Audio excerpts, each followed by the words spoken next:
दोस्तों, मेरा नाम है अरविंद और आप देख रहे हैं माँ एकेडमिक क्लासेस। आज हम करेंगे त्रिकोणमिति के कुछ अनुप्रयोग। जो अध्याय हमारा वो क्या है, 9 है। ठीक है, अध्याय 9। दोस्तों, हमने इससे पहले अध्याय 8 को पढ़ा था। ठीक है, जो हमारा क्या था, त्रिकोणमिति के कुछ परिचय, त्रिकोणमिति के परिचय। तो त्रिकोणमिति की जो इंट्रोडक्शन ऑफ ट्रिग्नोमेट्री है, इसको हमने पढ़ लिया था। देखिए दोस्तों, हम अगर कुछ भी पढ़ते हैं तो वो हमारे आगे भी काम आता है। ठीक है, इस चीज़ का आगे उपयोग समझाया गया। हमने इस चीज़ को पढ़ा, ऐसा नहीं कि इसका आगे उपयोग नहीं है। दोस्तों, आप अगर कुछ पढ़ते हैं अपने सिलेबस में, उस चीज़ का ज़रूर कहीं ना कहीं उस चीज़ का यूज होता है, और उस चीज़ को आपको समझना होगा कि आप बेकार नहीं पढ़ रहे हैं, उस चीज़ का यूज है। तो अब हम समझाएंगे आपको कि त्रिकोणमिति के कुछ अनुप्रयोग जो हैं उसका यूज क्या किस काम में होता है। देखिए, हमने त्रिकोणमिति में क्या क्या पढ़ा है। इधर इस अध्याय में हमने त्रिकोणमिति के जो 6 फंक्शन हैं उस चीज़ को हमने पढ़ा है। एक साइन फंक्शन है हमारा, एक कोस फंक्शन है हमारा, एक हमारा टेन फंक्शन है, एक हमारा कोसेक फंक्शन है, एक सेक फंक्शन है, एक हमारा कॉट फंक्शन है। इस चीज़ को हमने पढ़ लिया है। ठीक है, तो इसी फंक्शन में से हम आगे यूज करेंगे। ठीक है, त्रिकोणमिति के कुछ अनुप्रयोग जो है हमारा, उस चीज़ में हम यूज करेंगे। देखिए दोस्तों, इसका उपयोग पहले हम बता देते हैं। त्रिकोणमिति के जो कुछ अनुप्रयोग चैप्टर है, उसका उपयोग क्या है कि किसी चीज़ का हाइट और दूरी, बोले तो हाइट और डिस्टेंस ज्ञात करने के लिए करते हैं। ऊंचाई और दूरी इससे ज्ञात किया जाता है। ठीक है, आपको पता है दोस्तों, दुनिया की सबसे ऊंची चोटी का नाम क्या है? वो है माउंट एवरेस्ट। माउंट एवरेस्ट का जो ऊंचाई है 8,849 मीटर है। ठीक है, तो ऐसा नहीं है कि हमारे पास 8,849 मीटर का हमारे पास स्केल था, उस स्केल से हम उस मतलब जो है माउंट एवरेस्ट को हमने मापा, ऐसा नहीं। उसके लिए हमने उसका एंगल मापा। हमने जो धरती पे खड़ा होकर के इस मशीन को रख करके, जिस मशीन को बोलते हैं थियोडोलाइट, इस मशीन को वहाँ पर रख करके उसके साथ जो टॉप था, टॉप पॉइंट, जैसे कि किसी माउंट एवरेस्ट में या फिर किसी चीज़ में टॉप पॉइंट होता है, उस चीज़ को हम मिलाते हैं यहाँ अपने मशीन से, और उसको जो है कि यहाँ तक मिलाते हैं और देखते हैं कि इसके साथ जो है एंगल कितना बन रहा है, ये एंगल। तो उससे हमारा जो है कि हमारा जब एंगल मिल जाता है, उसके बाद हम इसमें साइन फंक्शन या फिर उनको साइन फंक्शन क्या बोलते हैं, टेन फंक्शन, कॉट फंक्शन लगा करके इसका हाइट ज्ञात कर सकते हैं। ये हमारा जो हाइपोटेनस है, जिसको कर्ण बोलते हैं, ये भी ज्ञात किया जा सकता है। आपको ये तो पता ही रहेगा। ठीक है, आप कितना दूरी पर खड़े हैं मीनार से, वो तो आपको पता रहेगा।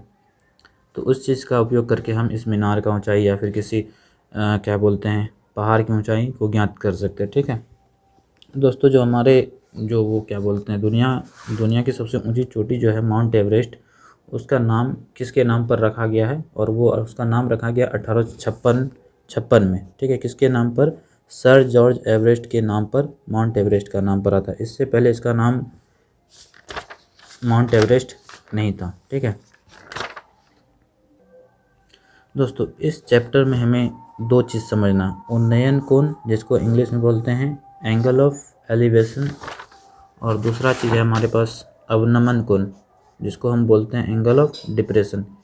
ये दोनों चीज़ को हमें समझना है। अगर ये हम समझ जाते हैं तो पूरा चैप्टर हमारे लिए क्या होगा, आसान होगा। ठीक है, पूरा चैप्टर जो हम आगे करेंगे वो हमारे लिए समझना बहुत आसान होगा। आपको पहले ये दोनों चीज़ समझना है। तो चलिए हम समझाने की कोशिश करते हैं। बुक को रखते हैं साइड में और आ जाते हैं अपने कॉपी में। ठीक है दोस्तों, उन्नयन कोण क्या होता है? उन्नयन कोण क्या होता है, इस चीज़ को भी हम बता रहे हैं। पहले दोस्तों, आपको एक चीज़ जानना है, क्या कि क्षैतिज रेखा क्या होता है?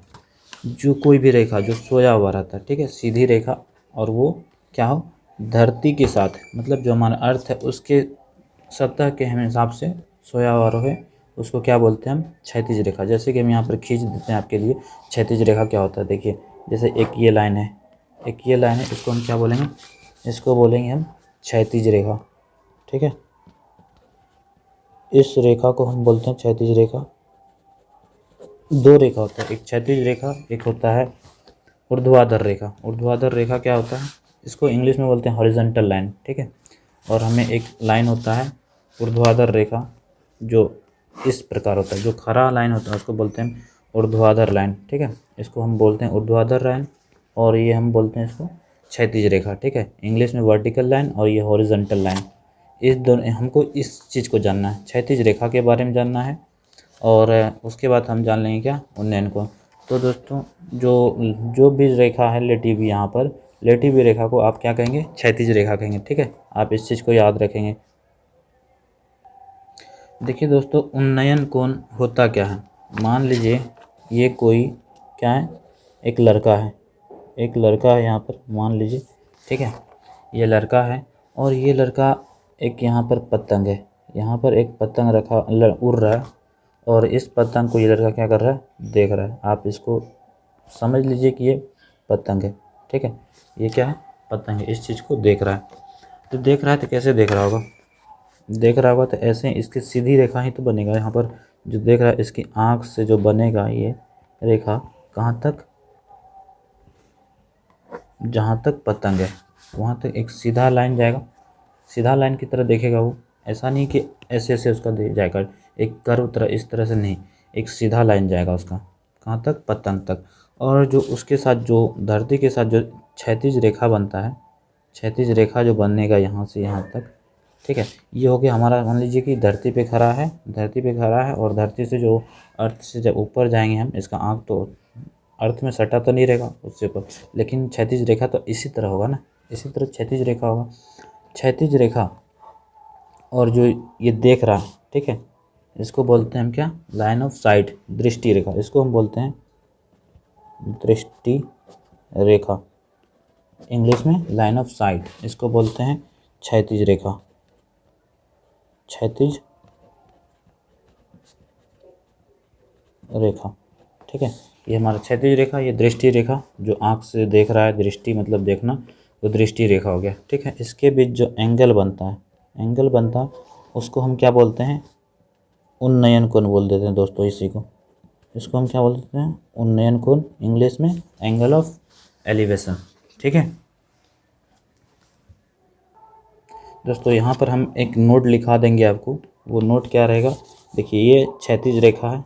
ठीक है, ये क्षैतिज रेखा और उसके ऊपर ऊपर जो है वो एंगल बन रहा है, उसको हम बोलते हैं उन्नयन कोण। इसका मतलब आप नोट में यहाँ पर समझिए, नोट में आप क्या लिखेंगे, नोट में देखिए पहले हम लिख देते हैं दोस्तों, हमने इस बात को लिख लिया है कि उन्नयन कोण हमेशा क्षैतिज रेखा के ऊपर बनता है। ठीक है, ऐसा नहीं कि क्षैतिज रेखा के नीचे बनेगा तो उसको हम उन्नयन कोण बोल देंगे, नहीं, उन्नयन कोण हमेशा क्षैतिज रेखा के ऊपर बनता है, ये आपको याद रखना है। ठीक है, बहुत ही इम्पोर्टेंट है, आपको हम इमेज में दिखा भी देंगे अभी आगे। ठीक है, कि कैसे होता है हमारा क्षैतिज रेखा, सॉरी, उन्नयन कोण और अवनमन कोण। आपने इस चीज़ को समझ लिया दोस्तों, उन्नयन कोण क्या होता है कि ये क्षैतिज रेखा के ऊपर बनता है। अब हम चलेंगे कहाँ पर, अवनमन कोण में, एंगल ऑफ डिप्रेशन। अब हम इस चीज़ के बारे में बता दें। देखिए दोस्तों, मान लीजिए यहाँ पर एक लड़का है, ठीक है, एक लड़का है, इस बार लड़का क्या कर रहा है, हंस रहा है। ठीक है, ये लड़का है और ये लड़का क्या देख रहा है, देख रहा है, समझ लिए यहाँ पर एक क्या है, यहाँ पर चलिए हम मान लेते हैं कोई बिल्ली यहाँ खड़ी है, क्या है, कोई बिल्ली यहाँ खड़ी है और ये लड़का देख रहा है। तो देख रहा है तो जो देखेगा उसका लाइन जो होगा वो क्या होगा, एकदम सीधी लाइन बनेगी। उसके साथ बिल्ली को देख रहा है तो ये सीधा लाइन बनेगा यहाँ, ऐसा नहीं कि ऐसे देख के जाएगा, ऐसे इसका आँख ऐसे घूम के जाएगा, नहीं, ऐसा नहीं होता। ठीक है, सीधी रेखा में कुछ भी देखा जाता है तो सीधी रेखा में देखा जाता है। ठीक है, आप ऐसे टेढ़ा होकर के नहीं देख सकते हैं किसी चीज़ को, मतलब कि आपका आँख जो है ऐसे घूम के जाएगा तो मतलब आप ऐसे देख रहे हैं, आपका घूम के वहाँ पर दिखाई देगा, ऐसा नहीं होता। ठीक है, सीधी रेखा में देखना पड़ता है आपको। मैंने क्या कहा कि जहाँ से देख रहा है वहाँ पर एक क्षैतिज रेखा होना चाहिए। क्षैतिज रेखा देखिए ज़मीन के समांतर, ये हो गया हमारा क्या, क्षैतिज रेखा। और देखिए अवनमन कोण कहाँ पर बनता है, आपको पता है, ये क्षैतिज रेखा हो गया, ये क्या, दृष्टि रेखा हो गया, इसको हम बोल देंगे क्षैतिज रेखा, क्षैतिज रेखा, और ये हमारा दृष्टि रेखा, दृष्टि रेखा। ठीक है, देखिए जो क्षैतिज रेखा के नीचे जो कोण बनता है, क्षैतिज रेखा के जो नीचे कोण बनता है, मान लीजिए थीटा एंगल बना, इसी को बोलते हैं हम क्या, अवनमन कोण, अवनमन कोण, अवनमन कोण। ठीक है, और इसको इंग्लिश में angle of depression, angle of depression. इसमें आपको याद क्या रखना है समझने के लिए, देखिए अवनमन कोण कहाँ पर बनता है, नोट में लिख देते हैं। अवनमन कोण हमेशा क्षैतिज रेखा के नीचे बनेगा और उन्नयन कोण हमेशा क्षैतिज रेखा के ऊपर बनेगा। ये दो बात आपको याद रखना है, ठीक है। देखिए दोस्तों मैंने लिख दिया है नोट में, ये आपको लिखना है, ठीक है। आप ऐसा फिगर बना लेंगे, आप इस तरह से आपको फिगर बनाना है अपने कॉपी में, नोट कॉपी जो बनाएंगे आप उसमें इस तरह से फिगर बना लेंगे और इसमें लिख देंगे उन्नयन कोण में क्या कि उन्नयन कोण हमेशा क्षैतिज रेखा के ऊपर बनता है, और अवनमन कोण में आप इस तरह का फिगर बना लेंगे। यहाँ पर कोई ऑब्जेक्ट होगा, जो बिल्ली हो, कुत्ता हो, बॉल हो, कुछ भी हो, उस चीज़ को इस यहाँ पर रख सकते हैं हम, ठीक है। और यहाँ पर आपको नोट में लिखना क्या, अवनमन कोण जो होता है, अवनमन कोण हमेशा क्षैतिज रेखा के नीचे बनता है, ठीक है। आपको मैंने दिखा दिया, ये क्षैतिज रेखा जो सीधी रेखा होता है उसको बोलते हैं सीधी रेखा। कैसा, जमीन के समांतर, अपने अर्थ के समांतर जो रेखा होता है उसको बोलते हैं क्षैतिज रेखा, ठीक है। देखिए ये तो अर्थ के समांतर, अगर ऐसा होता है तो उसको बोलते हैं ऊर्ध्वाधर रेखा, ठीक है। ऊर्ध्वाधर नहीं लेना हमें, इसमें क्षैतिज रेखा होता है, ठीक है। तो क्षैतिज रेखा के नीचे अवनमन कोण और क्षैतिज रेखा के ऊपर उन्नयन कोण, ये दो बात आप समझ चुके हैं। अब हम चलेंगे आगे। दोस्तों मैं ये बताना चाह रहा हूँ कि देखिए इस अध्याय, अगर आप कहीं कोचिंग पढ़ रहे हैं तो आपको सर बताएंगे क्या, अगर आप ऑफलाइन पढ़ रहे हैं तो आपको सर बोलेंगे क्या, इस अध्याय में जो हम करते हैं हाइट ज्ञात करने के लिए, मतलब ऊंचाई को ज्ञात करने के लिए, तो उसमें हम टेन थीटा या कोट थीटा लगाते हैं। क्यों हम टेन थीटा और कोट थीटा लगाते हैं, इस चीज़ को हमें जानना है। हम साइन थीटा क्यों नहीं लगाते, हमने पिछले अध्याय में पढ़ा था कि त्रिकोणमिति के परिचय में हमने 6 फंक्शन पढ़े हैं त्रिकोणमिति के, उनमें से हम 2 का ही यूज क्यों करते हैं, आप बाकी का क्यों नहीं करते हैं।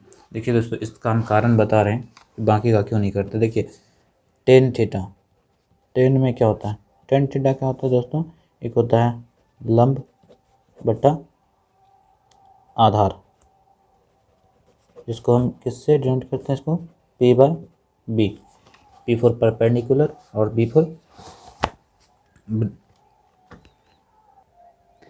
फॉर ब्रीथ हो गया, ठीक है। और देखिए हम कोट थीटा का भी यूज करते हैं। कोट थीटा में क्या होता है, जस्ट इसका उल्टा हो जाता है, B/P हो जाएगा। B/P बोले तो आधार बटा लंब। लंब क्या होता है आपको पता है, जैसे ये हमारा क्या है, एक समकोण त्रिभुज है, ये हमारा 90 डिग्री है। यहाँ पर मान लीजिए कोई थीटा है, जो थीटा के सामने क्या होता है, लंब होता है, लंब। तो देखिए ये ऊंचाई है ना, एक तरह का लंब जो है वो ऊंचाई का ही तो काम कर रहा है। और देखिए हम इसमें टेन थीटा, क्योंकि इसमें हमें कुछ एक्स्ट्रा ज्ञात नहीं करना पड़ता, हमें हाइपोटेनस जो होता है कर्म वो नहीं हमें चाहिए होता है, ठीक है। हमें ये चाहिए होता है कि इसमें से कोई भी चीज़ दिया रहे तो हमको मेरा काम हो जाएगा, ठीक है। अब देखिए हम साइन का यूज क्यों नहीं करते, हम कॉस का यूज क्यों नहीं करते हैं। देखिए साइन में होता क्या है, जैसे आप जानते हैं साइन थीटा बराबर क्या होता है, वो होता है P/H, ठीक है। P बोले तो लंब और H बोले तो कर्ण। हमें इसमें देखिए हमें तो कर्ण ज्ञात नहीं होता, ठीक है। अगर हम इस फॉर्मूला का यूज करेंगे, अगर हम साइन थीटा का यूज करेंगे तो इसमें देखिए लंब है और कर्ण है।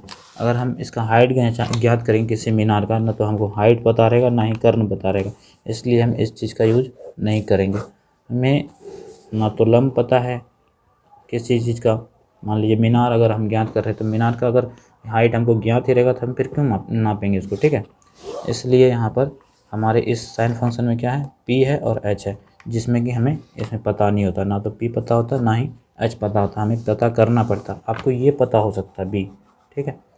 तो आपको ये इससे आप कर सकते हैं, लेकिन ये थोड़ा लंबा आ जाएगा, इसमें आपको B निकालना पड़ेगा, ठीक है, तब जा कर के आप करेंगे तो हो जाएगा, ठीक है।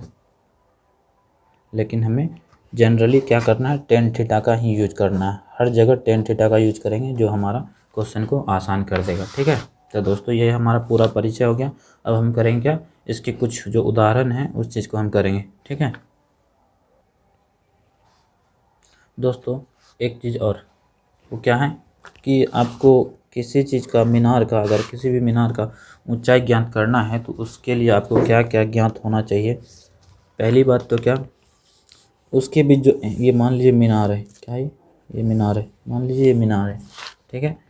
तो मीनार है, अगर फिर तो हम मान लीजिए यहाँ से कोई देख रहा है, ठीक है, तो इसके बीच का दूरी कितनी है ये आपको पता होना चाहिए, ठीक है।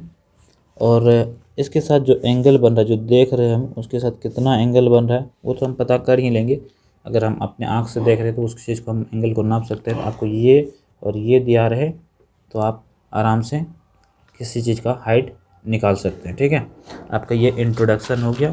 अब हम चलेंगे आगे, जो हमारा उदाहरण है। आपको इसमें से नोट क्या करना है, आपको ये नोट करना है यहाँ तक, और आपको ये नोट करना है यहाँ तक, ठीक है। और जो है आपको ये समझना है सिर्फ। अगर आपने तो पिछली कक्षा में पढ़ लिया है, ठीक है, पिछले अध्याय में आपने पढ़ लिया है, इस चीज़ को नोट नहीं करना है, आपको ये समझने के लिए था, ठीक है। जो हमने यहाँ पर लिखा है इस चीज़ को सिर्फ और सिर्फ समझाने के लिए, ठीक है। आपको इतना ही लिखना है, इधर और इधर लिखना है। दोस्तों हमने जितने भी चीज़ पढ़े हैं अभी तक, जो हमारा इंट्रोडक्शन हुआ इस चैप्टर से, उस चीज़ को समझने के लिए हम एक उदाहरण करेंगे। जो उदाहरण नंबर है हमारा 1, इस कुछ चीज़ को हम करेंगे, ठीक है। उदाहरण नंबर 1 को हम पहले देखेंगे।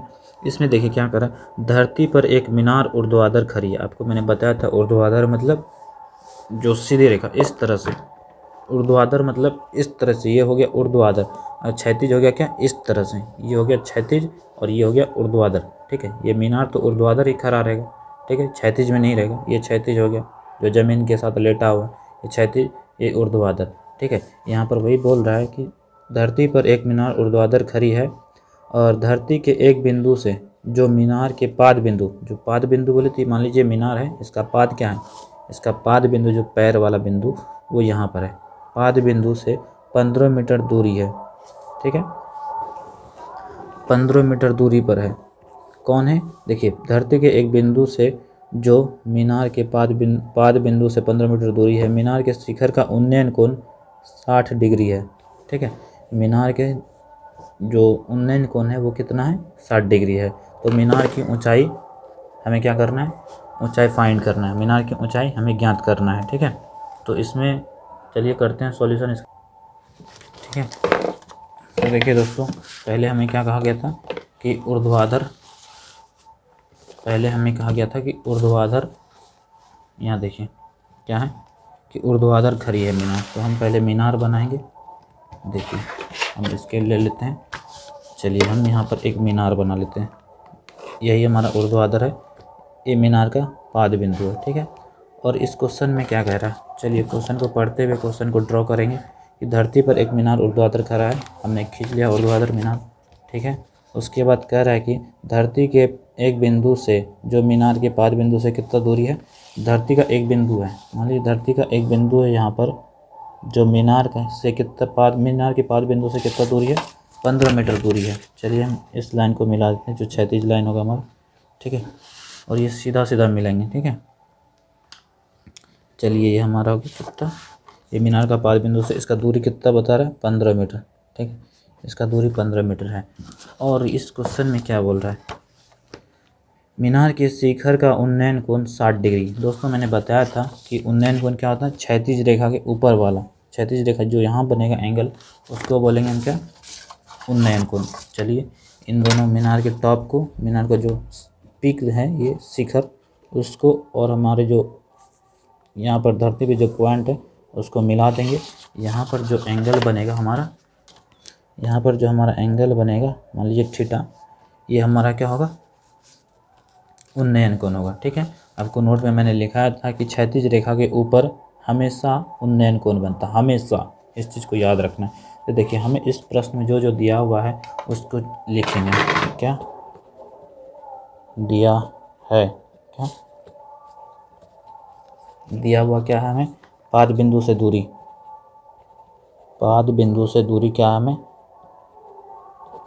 से दूरी। अब इसका नाम रख सकते हैं, ठीक है, आप ए रख दो, बी रख दो, सी रख दो, ठीक है, इस तरह से आप इसका नाम रख दो, ठीक है।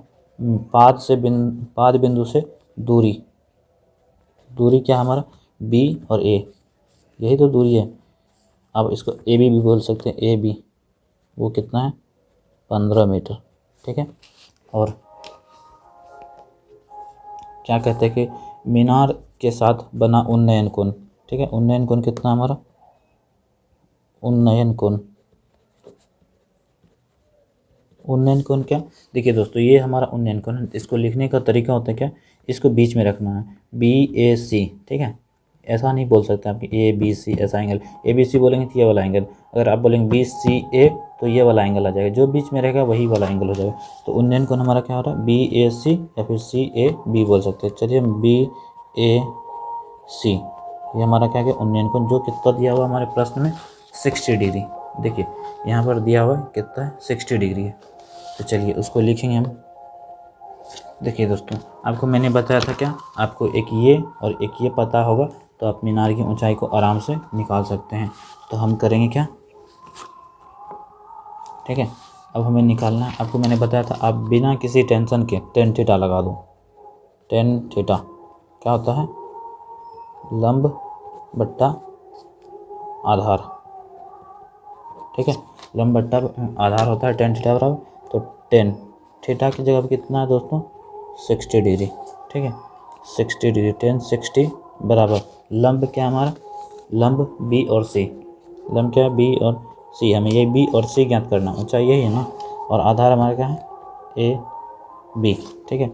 और आधार जो हमारा दिया हुआ है जिसको हम आधार बोलते हैं AB, वो 15 मीटर दिया हुआ है। तो चलिए इसका मान बैठाते हैं। आपको पता है tan 60 का मान कितना होता है, वो tan 60 का जो मान होता है वो होता है √3, ठीक है। और BC हमें ज्ञात करना है, BC AB हमें दिया हुआ है वो कितना है 15 मीटर। तो अब देखिए दोस्तों इधर भागा में इधर आके गुना हो जाएगा, तो BC बराबर क्या हो जाएगा, √3 गुना 15 मीटर बराबर BC। दोस्तों हमारा BC जो आया हाइट, किस चीज़ का, मीनार का जो ऊंचाई आया है हमारा कितना आया है 15√3 मीटर, ये हमारा ऊंचाई हो गया। दोस्तों आप इतना कर देंगे आपको सारा का सारा नंबर, एक भी नंबर नहीं कटेगा आपका इस क्वेश्चन में, ठीक है। तो दोस्तों आज के लिए इतना ही रहने देते हैं। हमने जो पढ़ा है इस चीज़ को, अवनवन कोण उन्नयन कोण, उसका जो एप्लीकेशन है उपयोग, उस चीज़ को हमने यहाँ समझ लिया। अब हम आगे उदाहरण करेंगे अगली वीडियो में। आज इतना ही रहने देते हैं, ठीक है दोस्तों। अगर आपको समझ, मेरा प्रयास अगर आपको थोड़ा सा भी आपके लिए हेल्पफुल रहा हो, आपके लिए उपयोगी रहा हो, तो आप चैनल को सब्सक्राइब कीजिए, वीडियो को लाइक कीजिए। और अगर आपको कहीं लगता है कि आप कुछ पूछना चाह रहे हैं तो आप क्या करें कि कमेंट में कमेंट जाके करें, कमेंट बॉक्स में जाइए और उसमें कमेंट करिए। आप बोलिए कि सर, या आप अपने भाई समझ सकते हैं हमें, ठीक है। आप बोलिए कि हमें इस पॉइंट पर किसी भी लाइन में दिक्कत है, तो मैं पूरी कोशिश करूँगा कि आपको फिर से समझाया जाए, ठीक है दोस्तों। तो चैनल को सब्सक्राइब करिए और खुश रहिए, पढ़ते रहिए, माँ बाप का सम्मान करिए, ठीक है दोस्तों। Thank you.